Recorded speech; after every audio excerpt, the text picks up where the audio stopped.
Substitution and algebraic expressions.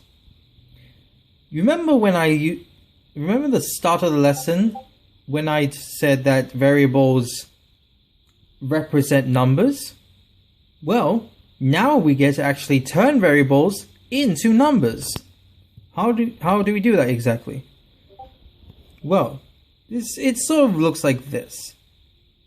Calculate x plus 6 if x equals 3.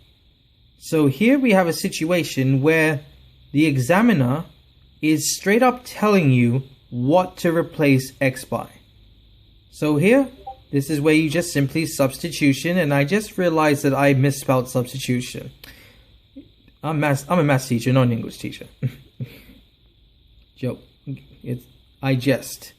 Anyway, replace that 3, that x with a 3, and then now you see that they're just normal numbers, and you can do 3 plus 6, giving you 9. Pretty straightforward. Let's continue.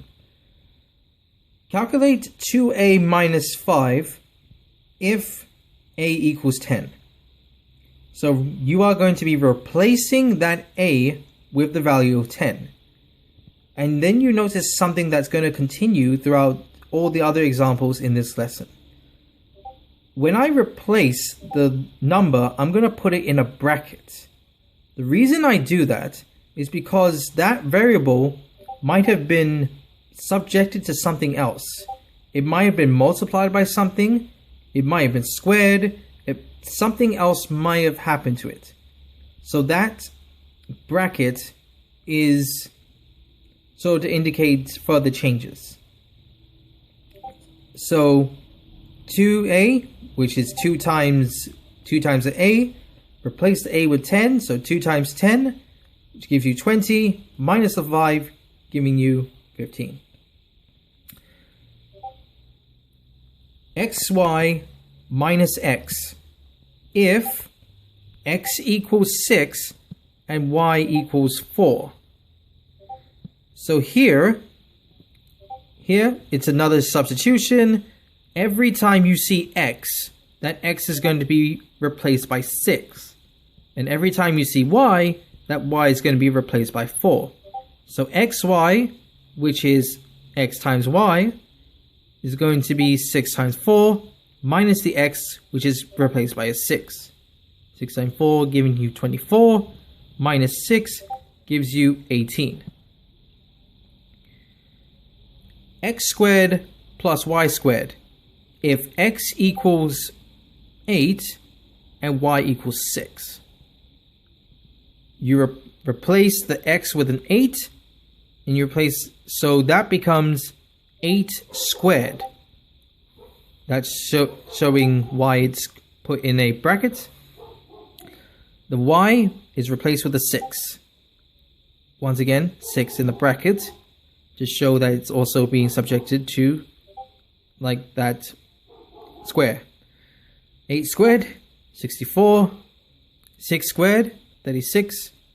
64 plus 36 giving you the final answer of 100. Ooh, this looks interesting. A plus b in one bracket times a minus b. Calculate the value of that if a equals 10 and b equals 2. So the first bracket is going to look like a plus b 10 plus 2, and the second one is going to be a minus b 10 minus 2.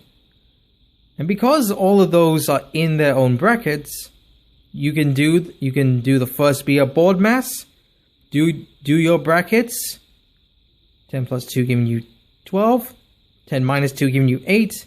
12 times 8, 96. And then the final example I wanted to set for this.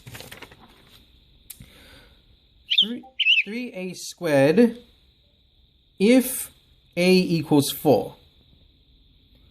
So replace the a with a 4. That's simple enough.